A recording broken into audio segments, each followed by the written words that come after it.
Class 10th mathematics अध्याय 6 त्रिभुज। आज की वीडियो में हम इसे डिटेल में सीखेंगे और प्रश्नावली 6.1 को सॉल्व करेंगे। तो पहले त्रिभुज के विषय में कुछ जान लेते हैं कि त्रिभुज होता क्या है। त्रिभुज जैसा हम पिछली कक्षाओं में पढ़ते आ रहे हैं त्रिभुज के मामले में, लेकिन फिर भी मैं आपको एक परिभाषा बता देता हूं त्रिभुज की।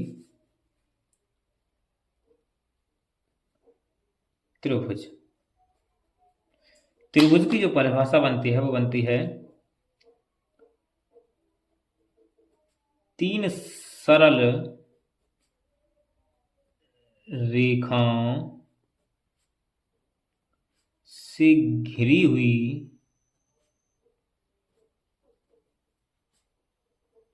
आकृति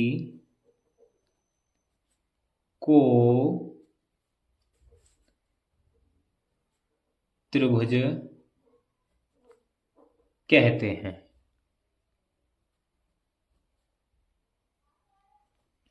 तीन सरल रेखाओं से घिरी हुई आकृति को त्रिभुज कहते हैं।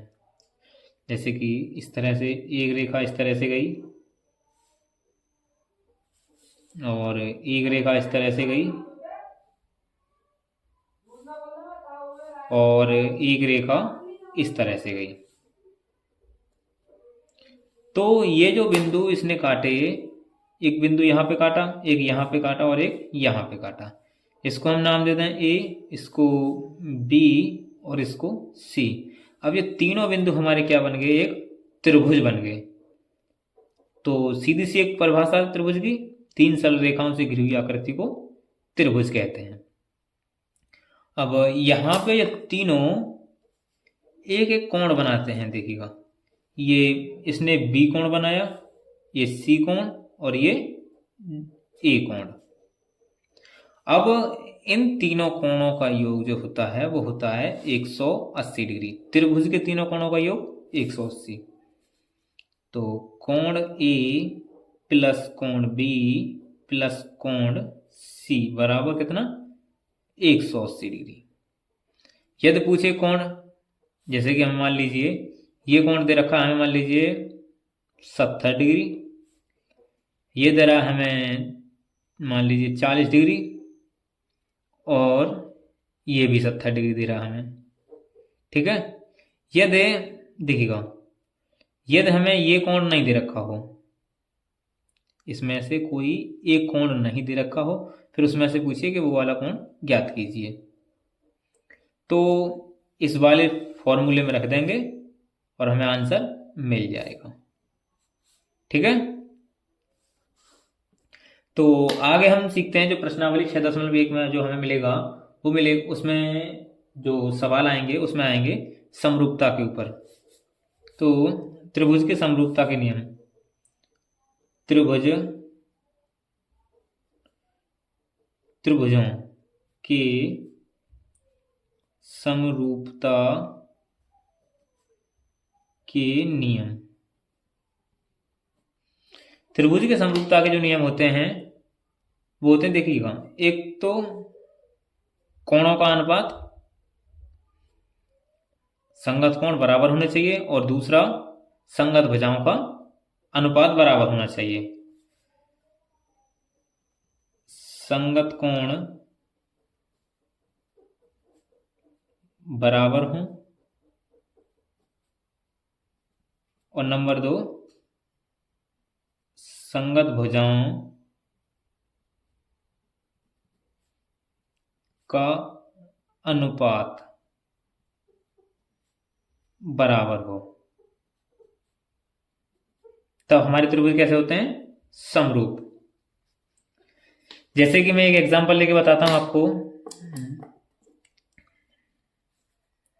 एग्जांपल, जैसे कि हमने एक त्रिभुज ये बनाया छोटा सा, और एक त्रिभुज ये बनाया।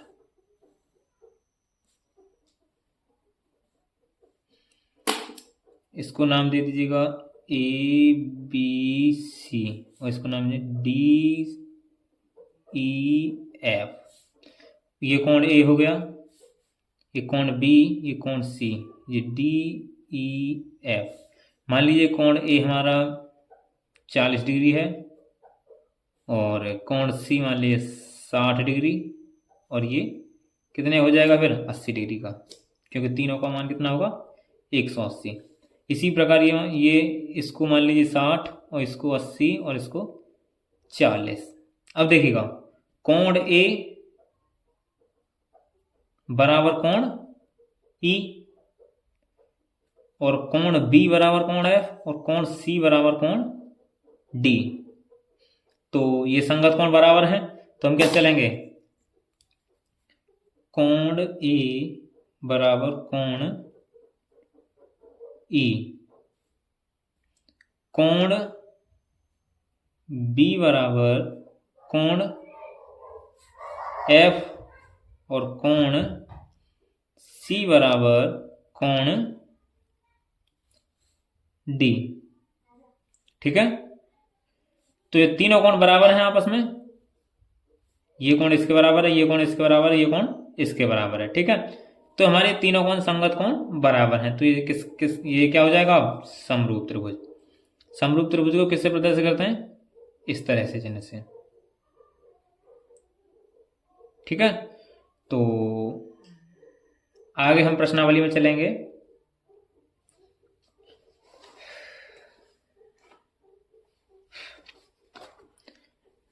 प्रश्नावली 6.1 में हमें दिया है, कोष्ठकों में दिए शब्दों में से सही शब्दों का प्रयोग करते हुए रिक्त स्थानों को भरिए। पहले में है हमारी, सभी व्रत खाली जगह होते हैं, सर्वांग संग या समरूप। सभी व्रत, समरूप का मतलब क्या है, उनका एक जैसा आकार, और सर्वांग सम का मतलब है कि वो बिल्कुल ही, जैसे कि मान लीजिए मैं बताता हूं, जो पहला है, जैसे कि ये कोई व्रत है, ये व्रत है और एक व्रत ये है, तो ये कैसे हैं, समरूप, क्योंकि दोनों ही गोल हैं, तो ये कैसे हो जाएंगे, समरूप। सर्वांग संग नहीं होंगे, सर्वांग संग तभी होंगे जब दोनों की त्रिज्या बराबर होंगी और दोनों का परिधि बराबर होगी, तभी तो ये तब बनेंगे सर्वांग संग। ठीक है, तो ये दोनों त्रिभुज कैसे हैं, समरूप। पहली खाली जगह में क्या आ जाएगा, समरूप। अब दूसरी में कह रहा है, सभी वर्ग होते हैं, वर्ग कैसे होते हैं, तो सभी समरूप, इसी तरह से, क्योंकि वो भी छोटे बड़े होते हैं। जैसे कि मान लीजिए ये कोई वर्ग है, मान लीजिए ये वर्ग है और एक ये वर्ग है, तो ये कैसे हैं, समरूप। सर्वांग सम तभी, सर्वांग संग कब होंगे, सर्वांग संग तब होंगे जब दोनों की भुजाएं आपस में बराबर होंगी। ठीक है, तो ये दूसरा में क्या हो जाएगा, समरूप। और अब कह रहा तीसरे में सभी त्रिभुज समरूप होते हैं, सभी खाली जगह त्रिभुज समरूप होते हैं। अब समरूप त्रिभुज कौन से होंगे, सभी जिनकी भुजाएं आपस में बराबर होंगी। कौन से त्रिभुज, जैसे कि मैं अभी बताऊं एक और, जैसे कि ये त्रिभुज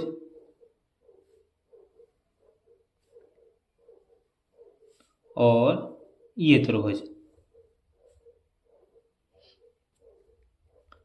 इसे हमने नाम दे देते हैं ABCDEF। अब ए बी भुजा किसके बराबर होगी, यानी कहने का मतलब ये तीनों भुजाएं आपस में बराबर हैं। ये वाली भुजा इसके बराबर है, ये इसके बराबर है, ये इसके बराबर है और ये इसके बराबर है, मतलब तीनों भुजाएं एक दूसरे के बराबर हैं। तो कैसे त्रिभुज हो जाएंगे ये,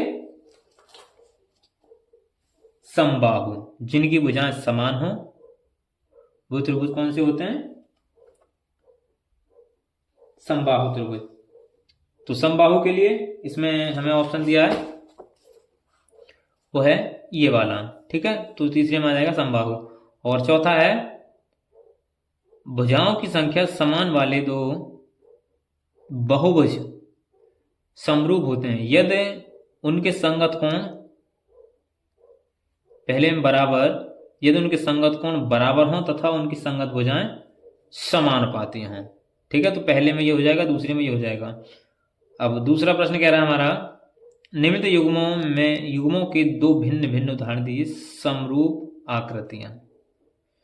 देखिएगा समरूप आकृति हमने यही बनाई थी, ये समरूप आकृति है और ये भी समरूप आकृति है। इसमें से आप दोनों बना सकते हैं, कोई बात नहीं, यही हो जाएगा, ठीक है। और अगले में कह रहा है ऐसी आकृतियां जो समरूप नहीं हैं। अब देखिएगा समरूप नहीं है तो समरूप एक हमने त्रिभुज बना दिया और एक वृत्त बना दिया, क्या ये समरूप है? नहीं है, ठीक है। और एक और बना देंगे कोई, जैसे कि एक आयत बना दिया और एक वर्ग, ठीक है। इस तरह से दूसरा भी हो जाएगा आपका। और तीसरे में बताइए कि निम्नलिखित चतुर्भुज समरूप है या नहीं। तो देखिएगा समरूप यहां पे हमें पहले से ही दिख रहा है ये समरूप नहीं है। अच्छा क्यों नहीं है?